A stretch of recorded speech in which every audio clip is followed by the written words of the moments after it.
The Roman-Dan network infiltration. Rome itself provides crucial evidence of how this network operated across supposed civilizational boundaries. The Romans didn't just encounter the Dan Confederation, they had integrated its bloodlines and religious technologies directly into their own power structure. This wasn't mythology, it was cultural memory mythologized when writing systems developed. Just like Jewish Abraham narratives or Indian Brahmin origin stories, Roman foundation myths encoded real conquest memories, reframed through oral tradition, then sanctified through elite literary codification for political legitimacy. Aeneas provided the Trojan connection, preserving memory of Bronze Age elite migration from Anatolia. Trojan kings descended from Dardanus, another Dan phoneme founder figure. He founded Dardania in the Troad region, northwestern Anatolia, and is considered the mythical founder of the royal house of Troy. He founded Dardania in the Troad region, northwestern Anatolia, and is considered the mythical founder of the royal house of Troy.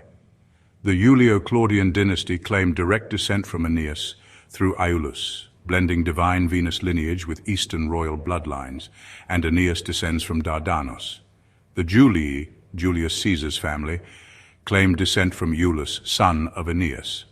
Iulus is literally Julius's before the letter J was invented. The Roman ruling dynasty traced its bloodline straight back to the Dardanians of Troy. And the Julio-Claudian line didn't vanish with Nero. The most powerful noble houses of Renaissance Rome, the Orsini and the Colonna, both claimed direct descent from the Julio-Claudian dynasty of ancient Rome. That means the same bloodline that produced Caesar Augustus and Nero resurfaces in the very families who controlled popes and cardinals in the medieval church. If you know anything about modern conspiracy law, you already know the Orsini are considered one of the black nobility at the top of the pyramid. And yes, the Orsini and Colonna families are still embedded at the top of the Catholic Church's power structure. These black nobility dynasties produced popes, cardinals, and held the hereditary seat of prince assistant to the papal throne, the highest lay honor in papal ceremonies, right beneath the College of Cardinals. Their bloodlines still resonate with the same Julio-Claudian legacy we trace through Rome's founding and imperial lines. Even in the Vatican, the old empire's names continue to rule. But here's the foreshadowing. The Colonna line isn't just Colonna, it's Columbus, Colonnus, Colum, Colonimus. We'll get there in the next episode. For now, just note, the imperial blood never died, it just changed surnames. Diana, Rome's moon goddess, carries the Dan phonetic signature while embodying the lunar sovereignty symbolism we traced from Sin through Tanit to the Islamic Crescent. Danuvius, the Danube River, preserved the Proto-Indo-European Danu route, marking the same river corridor used for steppe migrations into Europe for millennia. Sol Invictus, Rome's imperial sun god, completed the religious package. Emperor Aurelian imported this Syrian-Phoenician solar theology after Eastern campaigns, recreating the ancient sun-moon dual sovereignty system that had legitimized rule from Mesopotamia to the Atlantic. Rome wasn't separate from the Dan Confederation. It was another operational node ruling the Mediterranean through the same institutional templates that had operated since the Bronze Age collapse. The Roman Empire itself was captured from within by Scythian bloodlines. Constantine's father, Constantius Chlorus, wasn't Roman at all. He was Thracian stock from Dardania along the Danube corridor. Ancient sources are clear. Strabo wrote, "The Getae are Thracians, but the Greeks say they are Scythians." Pliny confirmed that earlier authors had called the Dacians and Getae simply Scythians. Constantine was the ultimate Dan Confederation fusion, a Scythian-Thracian father from the Danube and a Levantine mother from Anatolia.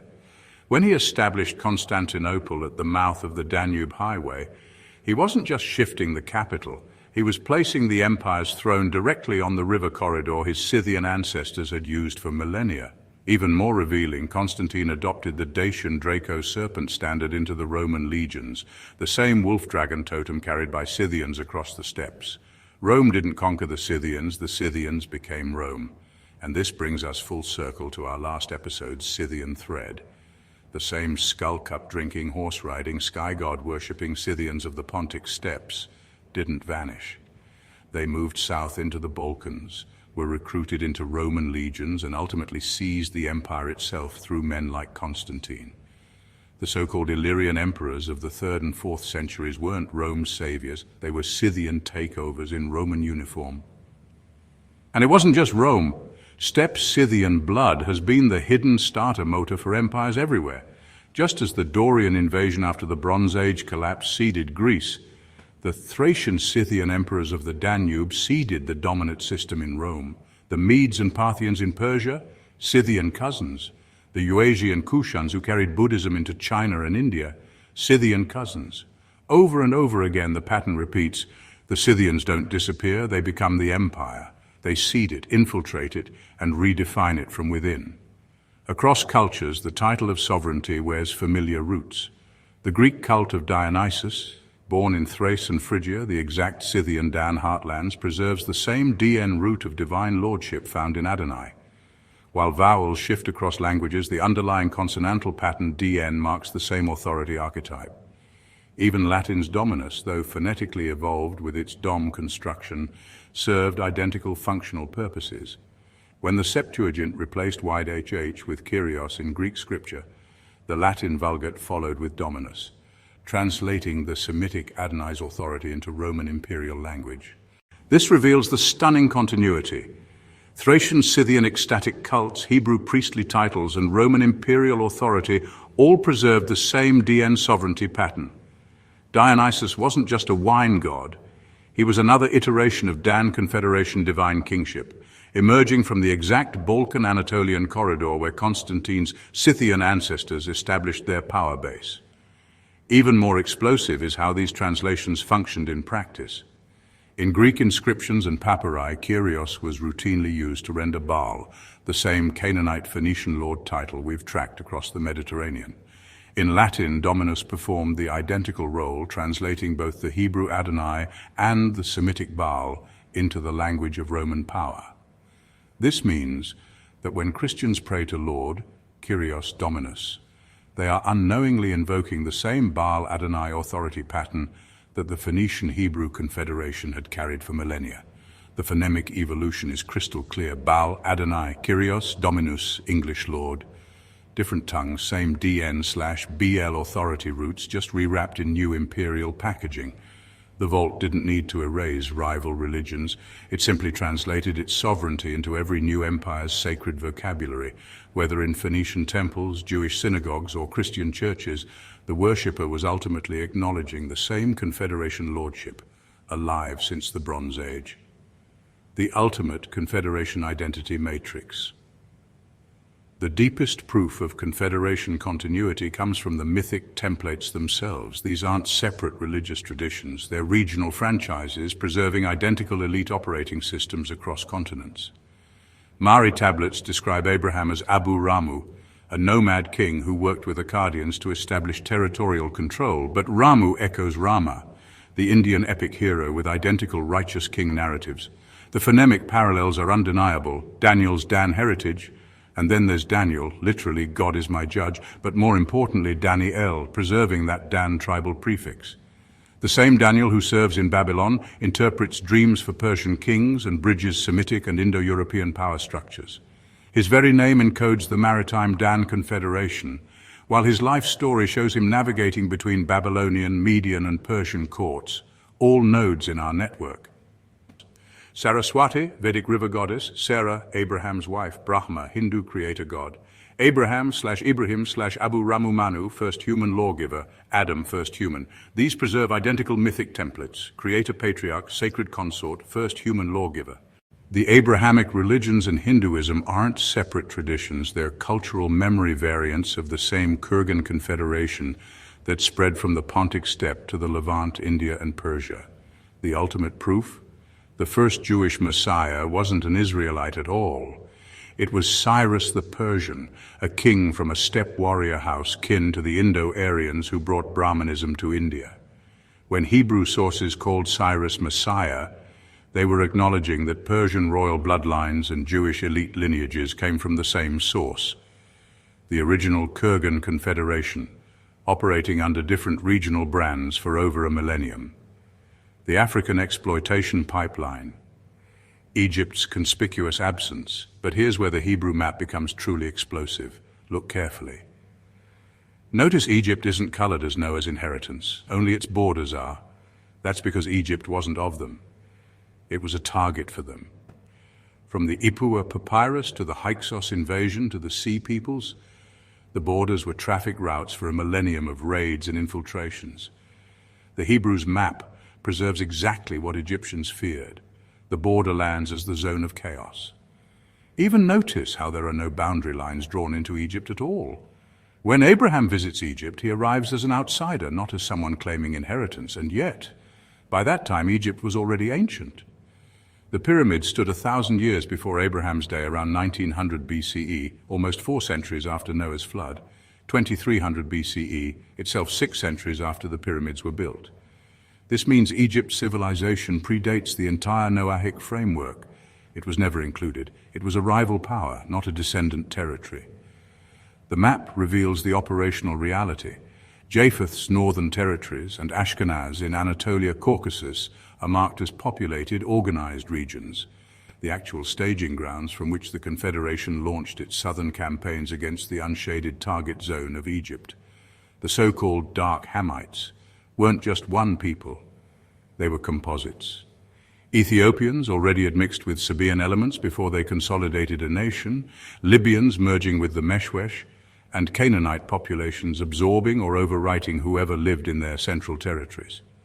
What the Hebrews preserved in the Table of Nations wasn't a neutral genealogy, it was a deployment map.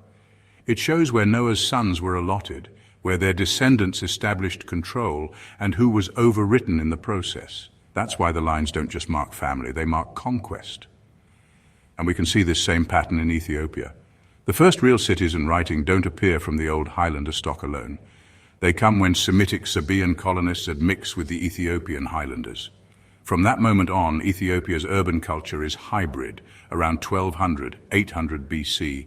Semitic scripts and temples fused with Nilotic bloodlines like Queen Sheba mythology marrying Solomon. And this was all after the Sea People invasions. So just like with the Libyans and Canaanites, the Ethiopian branch of Ham isn't a pure line at all, but a frontier deployment zone where outsiders grafted their systems onto local tribes. Ethiopia and South Arabians become Ham, and the other admixed become Japheth or Shem through merger and acceptance. Vertical bar. This map, recreated by biblical perspectives of the world, can be seen as military intelligence documenting active operations of their time.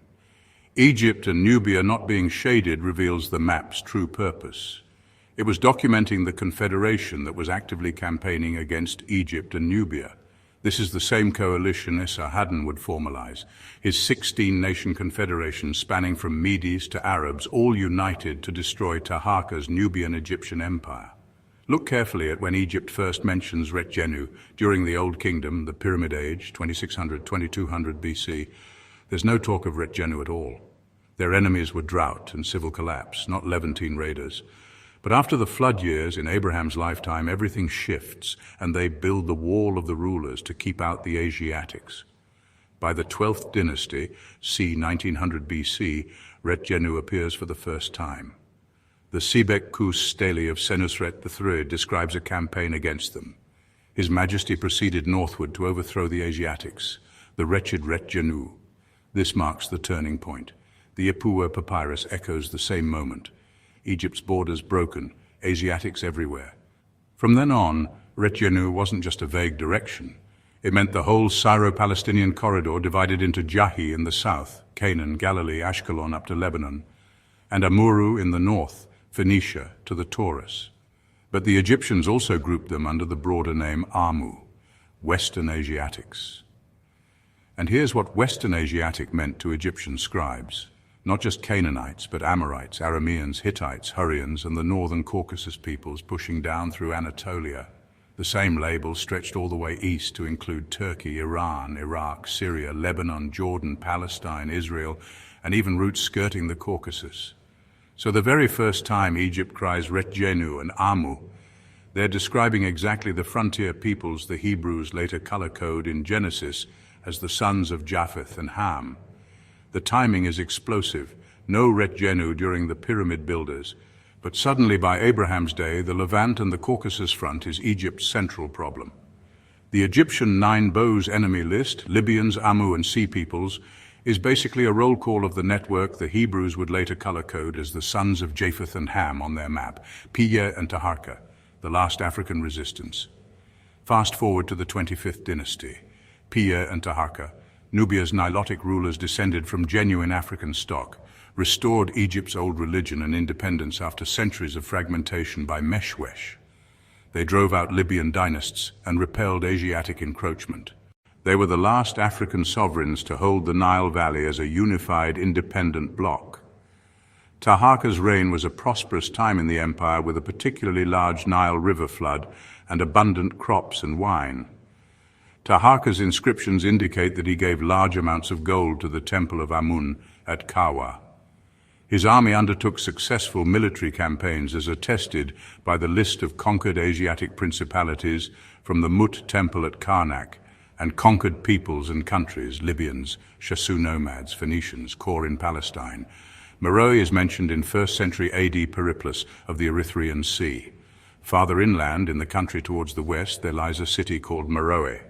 In 5th century BC, Greek historian Herodotus described it as a great city said to be the mother city of the other Ethiopians, 131-132. Together, Musawarat, Esufra, Naka, and Meroe formed the island of Meroe. As Herodotus recorded from Nubian and Persian interaction, he describes Taharka, the Nubian leader of the time. Neither did the king of the Persians send you bearing gifts, because he thought it a matter of great moment to become my guest friend. Nor do ye speak true things, for ye have come as spies of my kingdom. Nor again is he a righteous man. For if he had been righteous, he would not have coveted a land other than his own.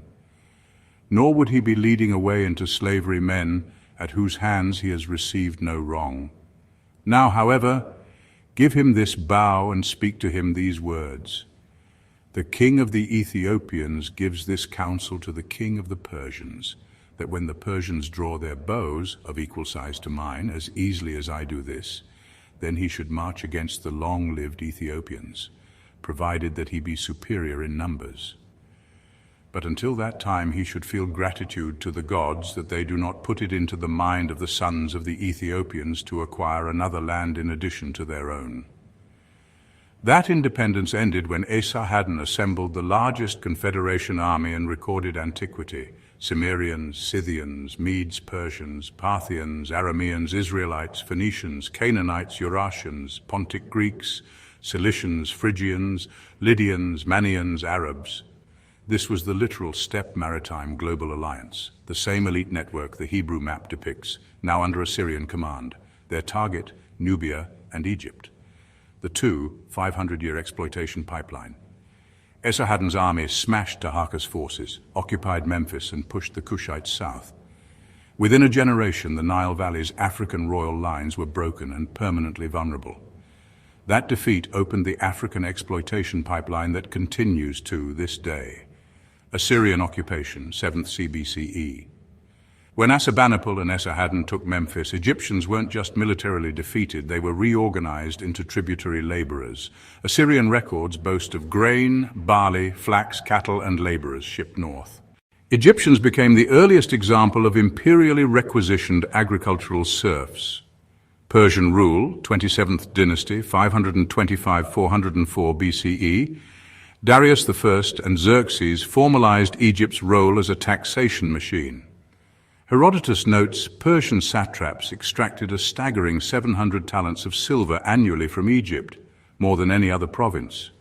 The Persians instituted harsh corvée systems, forcing Egyptian peasants to plant and harvest under state quotas. Nubia resisted this fate, Egypt did not.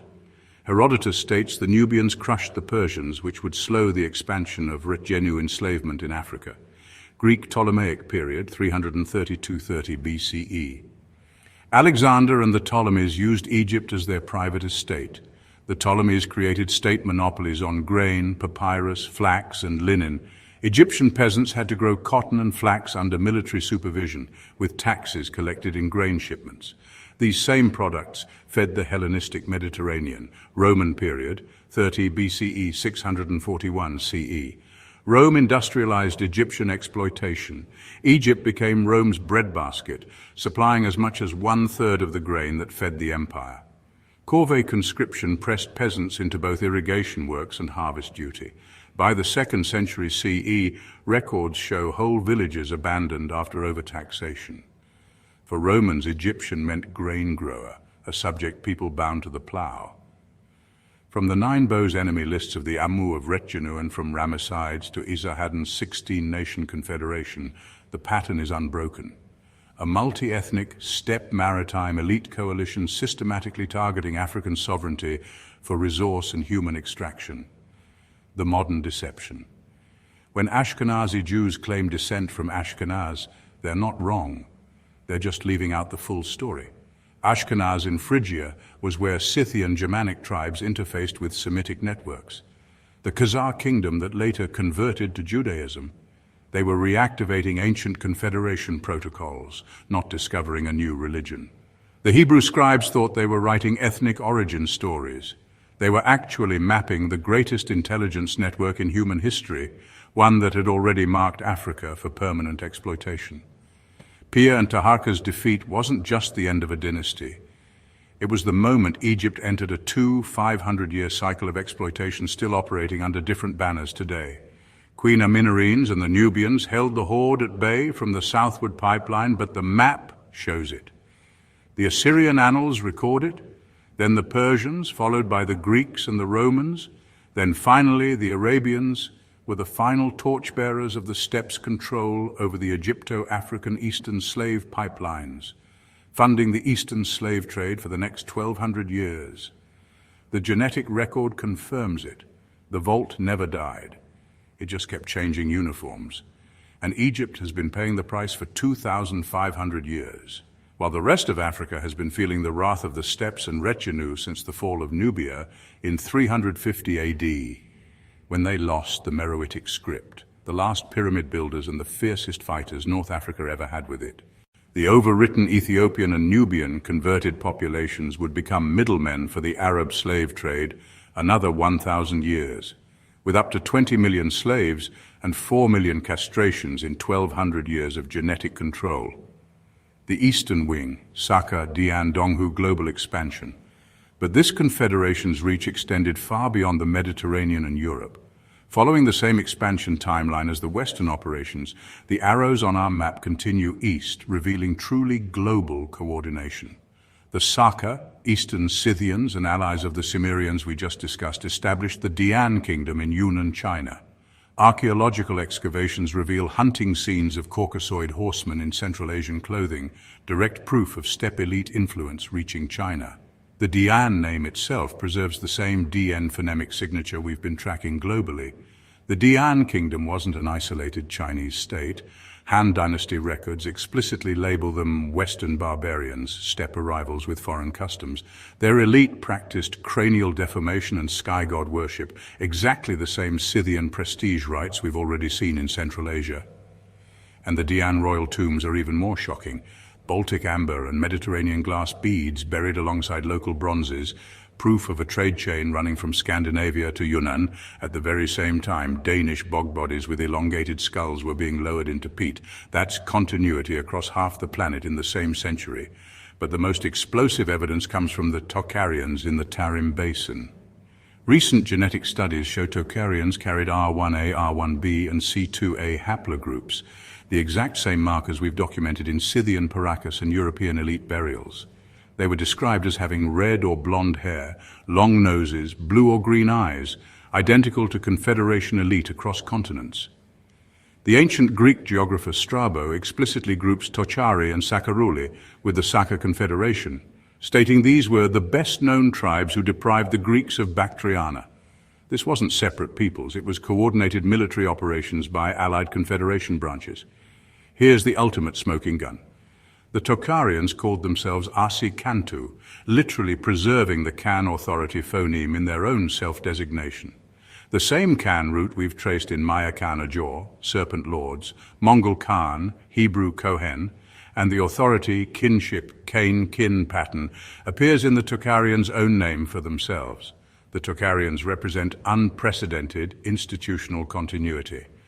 Around 2750 BCE, the Kemochek culture showed burial and statuary styles identical to southern France with Proto-Tocharian language closest to Germanic and Italic. The Tarim mummies preserved European sheep genetics and Celtic plaid weaving patterns matching the Hallstatt culture, while genetic studies found 20 to 80% Yamnaya-like ancestry in the same region by 200 BCE. Most remarkably, the Sarvastivada Buddhist school established over 100 monasteries with 5,000 disciples in Kucha alone. Over 7,600 Tocharian documents dating from 400–1200 AD show continuous institutional operation for 800 years. The Tocharians operated alongside Sogdian merchants, creating perfect Confederation integration of Khan elite governance and logistics networks. The Tocharians likely shaped the Dhyani Buddha tradition, the 5 cosmic rulers in Mahayana Buddhism.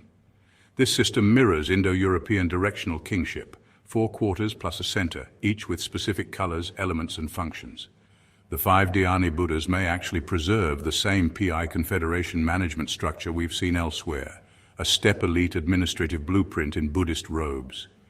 The Donghu Confederation controlled Eastern Mongolia with the same Dian phonemic pattern, Donghu literally meaning Eastern Hu. This wasn't separate development, but Eastern franchises of the same network with documented interaction and shared cultural patterns. Sogdians and Tocharians shared the same region. This overlap wasn't just geographic, it was cultural and institutional. In the same Sarazm and Kashmir corridors where Hurrians once moved into the Biamak and later seeded Vedic traditions, Tocharians and Sogdians worked side by side. Both carried Indo-European, Indo-Aryan ritual and political models across Asia. Both shared priestly scribe status, elongated heads and Chinese texts even described Sogdian whirling dances, a performance tradition that centuries later would reappear in Anatolia as the Sufi dervish whirl. That's not coincidence, that's cultural DNA moving across empires for over 2,000 years. The Baitil technology, the same black stones, the same divine authority, the same bloodlines, from the Anatolian highlands to the Arabian desert, from Roman temples to corporate boardrooms, it's one unbroken network deploying meteorite technology as portable sovereignty devices. This isn't ancient history. This is the operating system of the modern world. In the mountains of Phrygia, long before Phoenician ships or Roman legions, the great Mother Cybele ruled through her sacred black meteorite. This wasn't primitive idol worship, it was the original Baitil technology. The Phrygians understood what modern science confirms. Meteorites carry extraterrestrial metals, electromagnetic properties, and cosmic authority that earthbound stones cannot match. Cybele's meteorite served as the prototype for all later black stone systems. Divine legitimacy flowed through stone contact. Ecstatic rituals channeled authority to priest kings. Portable sovereignty could be transported to new territories, and castrated priests maintained bloodline control while serving the stone. When Rome imported Cybele's meteorite in 204 BCE during the Punic Wars, they weren't adopting foreign religion. They were acquiring alien technology that had legitimized Anatolian power for millennia. The Phoenicians didn't invent Baitil technology, they commercialized it. From their Anatolian trading posts, they observed Cybele's meteorite protocols and adapted them for maritime empire building. Their innovation was brilliant. Miniaturized Baitils for ship transport, standardized installation at trading posts, commercial legitimacy through stone authority, and network connectivity linking all nodes to the Anatolian source. The ambrosial rocks of Tyre, floating meteorites that founded the city, weren't myth, but technical documentation. Phoenician coins showing these stones prove they understood meteorites as cosmic hardware, not religious symbols. From Carthage to Cadiz, every Phoenician settlement carried the same protocol: install the stone, channel the authority, control the territory. At Emesa, the Syrians perfected the Anatolian meteorite system. The black conical stone of Elagabalus, literally El Baal, meaning God-Lord, represented the ultimate fusion of Cybele's technology with Semitic authority structures. This wasn't separate development, it was systematic upgrade. Anatolian meteorite science plus Semitic priest banking created the Elagabal cult. Phrygian ecstatic rituals plus Syrian solar theology provided imperial legitimacy. Cybele's castrated priests plus Baal's temple economy created religious financial fusion.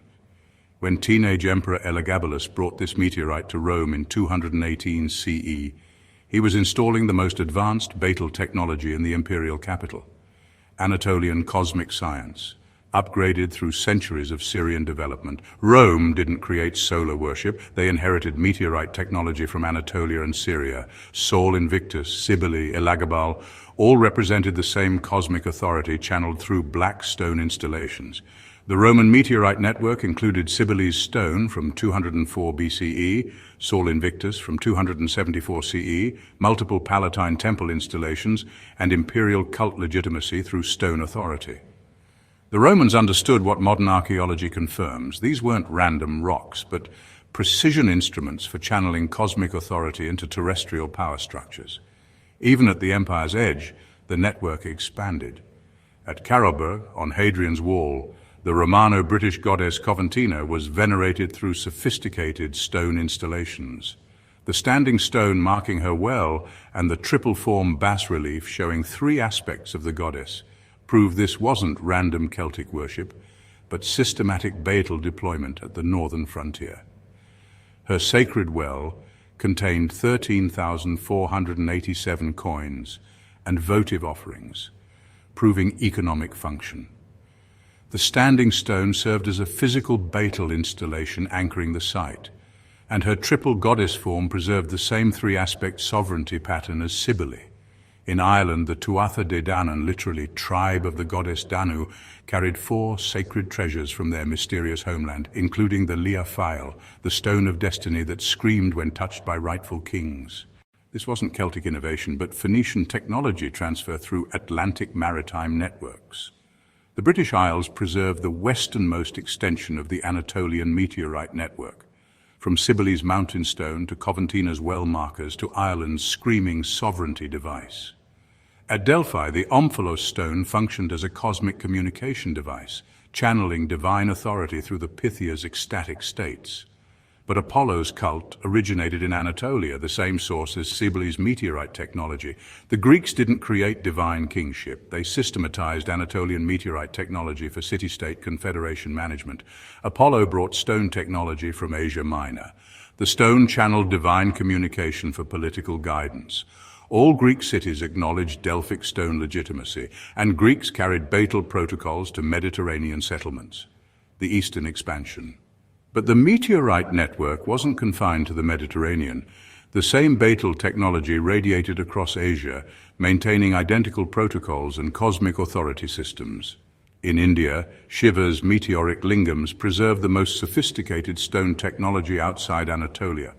The Gudimalam Shiva Linga, from the 3 RD2 end century BCE, shows unusual density and cosmic origin, proving early Hindu temples understood meteorite science. At Somnath, medieval Persian chroniclers documented an iron-nickel meteoritic Shiva lingam that levitated via magnetic suspension around 1025 CE. The Narmada River's naturally formed black quartz lingams were revered as heaven-fallen stones, with lore suggesting meteoritic fusion origins.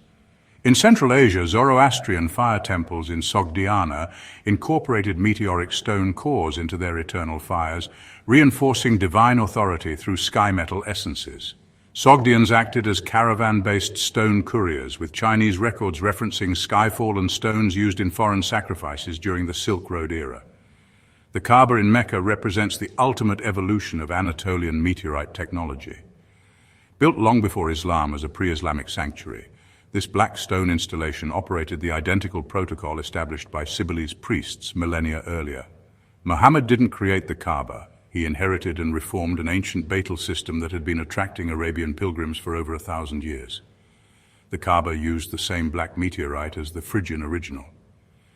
Pre-Islamic origins as an ancient Arabian sanctuary predating Muhammad by centuries. Circular processing with pilgrims circling the stone like Cybele's ecstatic dancers. It generated massive revenue through tribal pilgrimage long before Islam. And Arabian authority flowed through stone acknowledgement for generations before Islamic adoption. The Islamic Hajj didn't create new religious practice. It systematized an ancient Arabian Betel system that had operated for over a millennium. Same stone, same circular ritual, same economic engine. Islam simply scaled the existing Anatolian protocol to global proportions. In China, the Dian kings of Yunnan kept heaven stones in royal tombs from 200 BCE onward. Excavations at Shijiashan unearthed meteoric iron objects buried with elites. The Donghu steppe confederations revered iron from heaven, with ancient meteoric steel swords symbolizing divine rule, identical to Tutankhamun's celestial dagger in Egypt. From the Himalayas to the Gobi Desert, the same equation held. Cosmic metal equals divine authority, meteorite technology equals legitimate rule. The Jewish tefillin, black leather cubes worn on the forehead and arm during prayer, preserve the meteorite protocol in personal miniaturization. These aren't mere religious symbols, but individual Beitel installations, each containing sacred scrolls that channel divine authority directly to the wearer. Black cube construction uses the same geometric form as the Kaaba, Beitels, and Sibley's stone. Forehead placement creates direct neural interface with cosmic authority. Scroll contents provide written formulas activating the stone cube connection. Daily ritual ensures regular authority reactivation through cube contact. And bloodline restriction means only Jewish males access the technology. The tefillin system proves the Hebrew priesthood understood Beitel science at the personal level. Every observant Jewish male carries his own portable sovereignty device, maintaining individual connection to the meteorite network.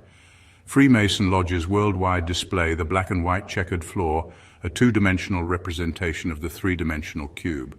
This isn't decorative but functional geometry. The flattened cube serves as ritual workspace where Masonic authority is channeled and transmitted. The checkered floor creates an unfolded cube for sacred geometric space. Lodge orientation channels cosmic authority like ancient temples. Ritual tools, compass, square, and level, are cube measurement and construction tools. Degree progression follows 33 levels matching Egyptian resurrection spine protocol. And the global network ensures every lodge operates identical cube protocol worldwide. The Scottish Rite Supreme Council explicitly preserves 33 degrees, the same number as Egyptian cosmic gates, Hyperborean polar measurements, and spinal vertebrae. Masonic lodges function as distributed Beitel installations, each containing compressed cube technology for elite authority activation. Modern scholars pretend these black stones were symbolic, but the ancients left no doubt. They called them Beetils, from Bethel, house of God. The very word becomes Bethel in Hebrew scripture, where Jacob anoints a stone and declares it the gate of heaven. From Genesis to the Kaaba to Wall Street, the same equation holds. Today's BlackRock, black cubes, server farms, and data centers represent digitized Beitel technology. The same cosmic authority once channeled through meteorites now flows through silicon chips, quantum processors, and AI networks. The evolution is clear. Sibley's meteorite leads to Jewish tefillin, then Masonic cubes, then corporate towers. Phrygian priests become Hebrew scribes, then lodge masters, then tech executives. Temple economies become banking houses, then lodge networks, then global finance. Cosmic authority becomes scroll power, then ritual legitimacy, then algorithmic control. The meteorite network never disappeared. It distributed and digitized. From Anatolian highlands to personal tefillin to Masonic lodges to corporate headquarters, the same bloodlines operate the same technology for the same purpose, cosmic sovereignty through sacred hardware. Let me trace the complete chain for you. Sibyl in Anatolia, 4000 BCE. Phoenician Beitels across the Mediterranean, 1200 BCE. The pre-Islamic Kaaba in Arabia, 1000 BCE. Elagabal in Syria and Rome, 200 CE. Jewish tefillin for personal use, 500 BCE, the Liafail in Ireland, 500 CE, the Omphalos in Greece, 600 BCE, the Islamic Hajj, reforming the Kaaba, 600 CE, Masonic lodges globally, 1700 CE, and BlackRock corporate control, 2000 CE. Every link in this chain preserves the same core protocol. Install the stone to establish cosmic connection. Channel the authority to legitimize power through cosmic contact. Control the territory by governing through stone-derived legitimacy. Maintain the network by connecting all nodes to central authority. From the mountains of Phrygia to the boardrooms of Manhattan, from Sibley's ecstatic priests to BlackRock's algorithm engineers, the same technology, the same bloodlines, the same system. The stones are still calling the shots. The meteorites still channel cosmic authority. The network still operates. We just stopped listening for the screams. possess the stone, possess the right to rule. From Anatolia to Arabia, from temples to corporations, the meteorite network has governed humanity for 6,000 years. The cube never left, it just learned to code.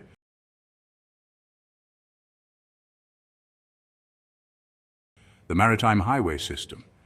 The geographic distribution of Dan names maps perfectly onto functional corridors. The Danube, Europe's highway from the Black Sea to the heart of the continent. Denmark, controlling the Baltic North Sea gateway. The Don, ancient Tanais, connecting steppes to the Sea of Azov, the Dnieper and Dniester, both containing the Dan route, linking Scandinavia to Byzantium. This is the same route the Vikings would later use, the same route the Varangian Guard traveled, the same route connecting Baltic amber to Egyptian markets. They didn't discover these routes, they inherited them, the ship evolution.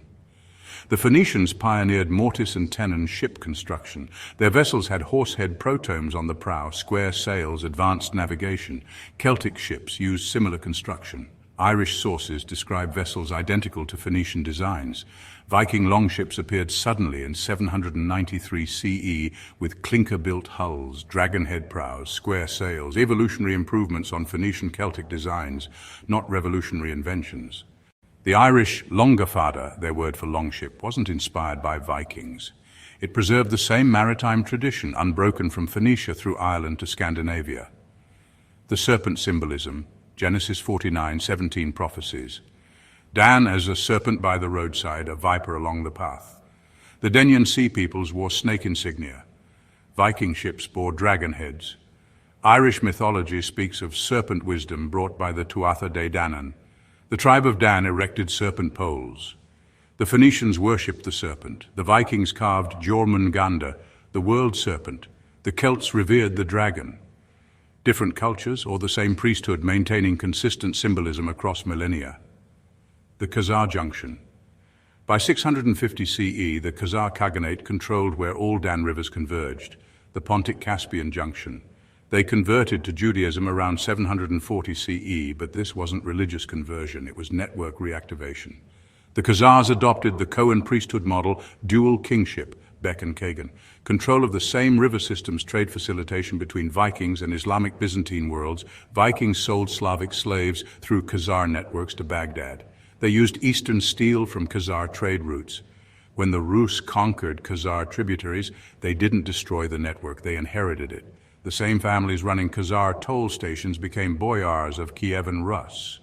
The horned helmet continuum. CNN reported in 2022 that horned helmets found in Bronze Age Denmark predate Vikings by 3,000 years.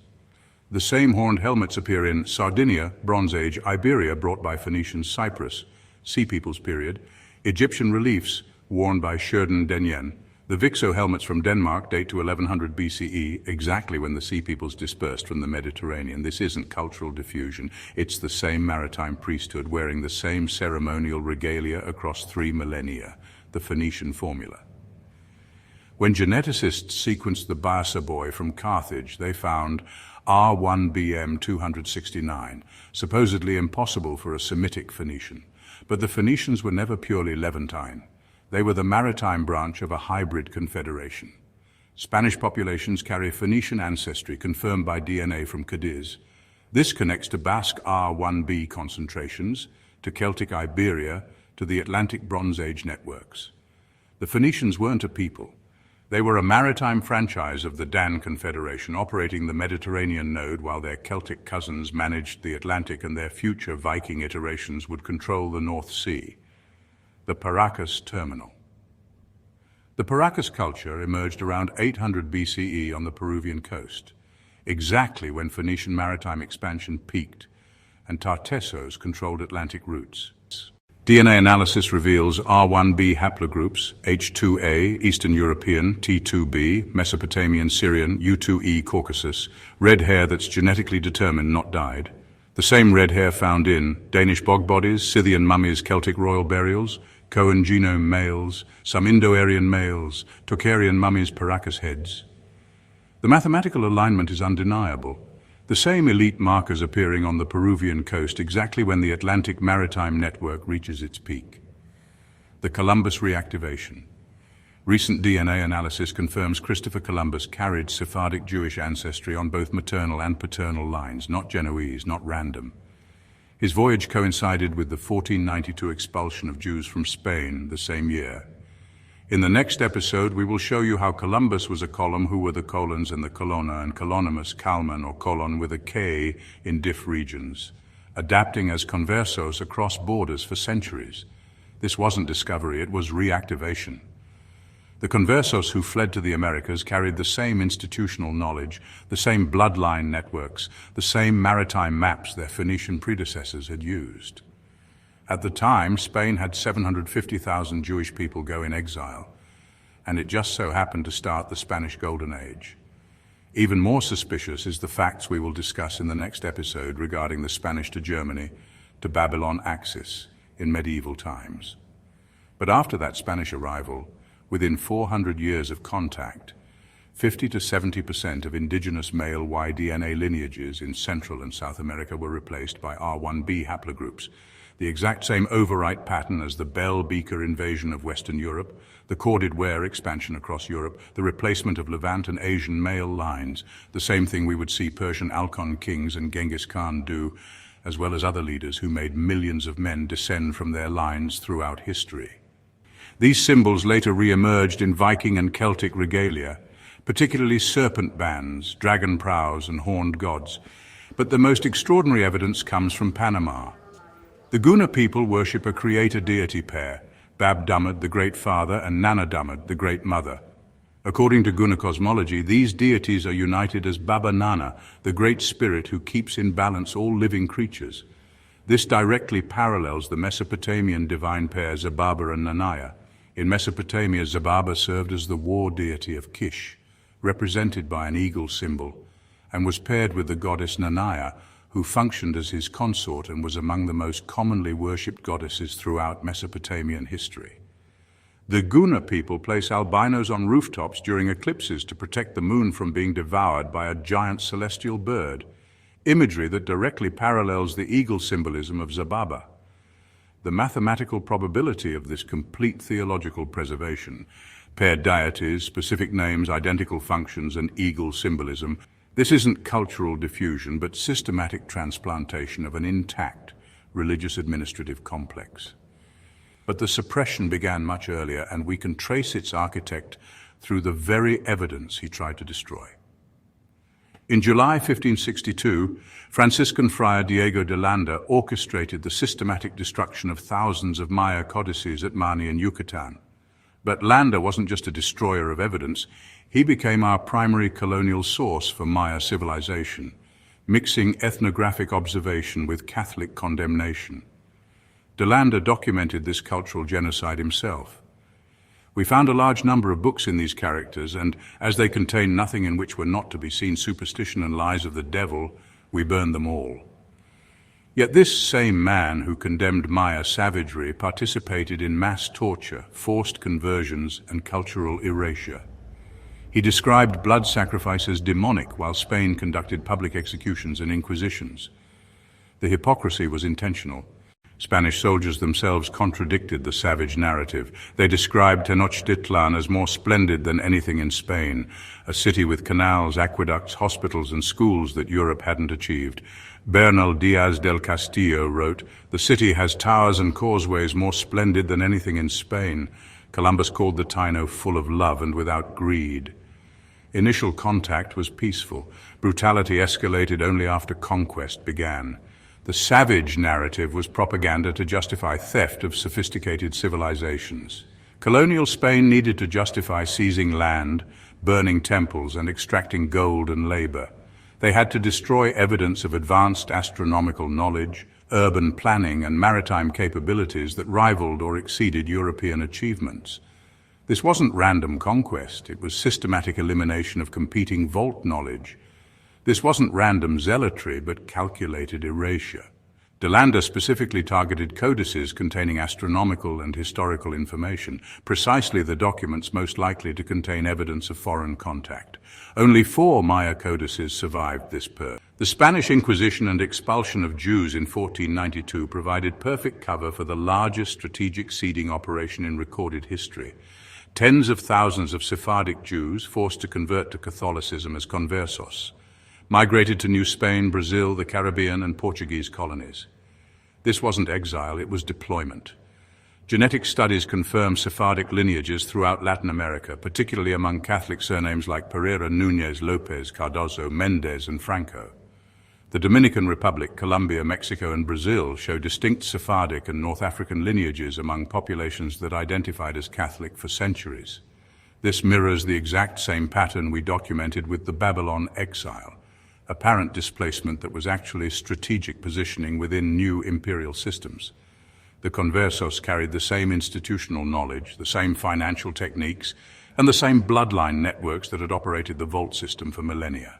The Spanish Inquisition and expulsion of Jews in 1492 provided perfect cover for the largest strategic seeding operation in recorded history. Tens of thousands of Sephardic Jews, forced to convert to Catholicism as conversos, migrated to New Spain, Brazil, the Caribbean, and Portuguese colonies. This wasn't exile, it was deployment. Genetic studies confirm Sephardic lineages throughout Latin America, particularly among Catholic surnames like Pereira, Núñez, López, Cardozo, Méndez, and Franco. The Dominican Republic, Colombia, Mexico, and Brazil show distinct Sephardic and North African lineages among populations that identified as Catholic for centuries. This mirrors the exact same pattern we documented with the Hyksos and Babylon exiles, apparent displacement that was actually strategic positioning within new imperial systems. The conversos carried the same institutional knowledge, the same financial techniques, and the same bloodline networks that had operated the vault system for millennia.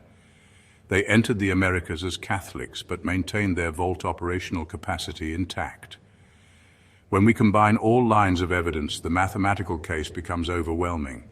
No serious mathematician examining this evidence could conclude these are random similarities. Architectural parallels alone show a combined probability of independent development of approximately 1 in 10 to the 21st power. For perspective, this exceeds by orders of magnitude the 5 sigma standard used in particle physics to confirm the existence of the Higgs boson. When we add genetic evidence, botanical transfers, linguistic parallels, and religious systems, the case becomes not merely probable but mathematically certain. Genetic markers show impossible distributions without maritime contact. Botanical transfers prove systematic human transport of domesticated crops. Linguistic preservation demonstrates coordinated elite networks. Religious systems reveal identical organizational templates. The combined probability of all evidence being coincidental is less than 1 in 10 to the 66th power. For perspective, this is more improbable than randomly selecting one specific atom from all matter in the observable universe. These connections represent systematic knowledge transfer through coordinated maritime elite networks, the global reach of the triumvirate of control operating across millennia. The vault never dies, it rebrands. What emerges from this evidence is not random cultural diffusion, but deliberate export of the triumvirate of control, banking systems, religious structures, and military technologies across oceanic boundaries. The same families that controlled economic policy in Egypt also controlled trade networks, military operations, and religious institutions across the region. What appears to be separate civilizations competing for resources was actually a single network extracting wealth from multiple territorial bases. Phoenicians operated as Mediterranean Kaan vault operators. Sea Peoples functioned as Bronze Age collapsed maritime elite. Celts served as Atlantic branch genetic and cultural inheritors. Vikings operated as northern maritime Kaan networks. Scythians provided steppe-based elite suppliers. Berber pirates maintained Mediterranean continuity. Spanish colonizers acted as Atlantic reactivation agents. All used maritime movement ruled through mythological control with serpent icons and horned gods, maintained marriage networks spanning continents, operated slave economies as economic foundations, and preserved elite bloodlines through caste systems. The persistence of the 12+1 organizational template across supposedly disconnected civilizations provides the final proof. From Deus Vitae and the 12 regional manifestations to Zeus, and the 12 Olympians to Quetzalcoatl, and the 12 Lords of the Day to the Federal Reserve Central Authority, plus 12 regional banks. This isn't random numerical coincidence, but deliberate preservation of an administrative template optimized for territorial control, central authority with distributed regional implementation. What conventional history portrays as the birth of democracy in Greece was actually the next phase of the same global system, the triumvirate of control extending its reach through a new cultural mask.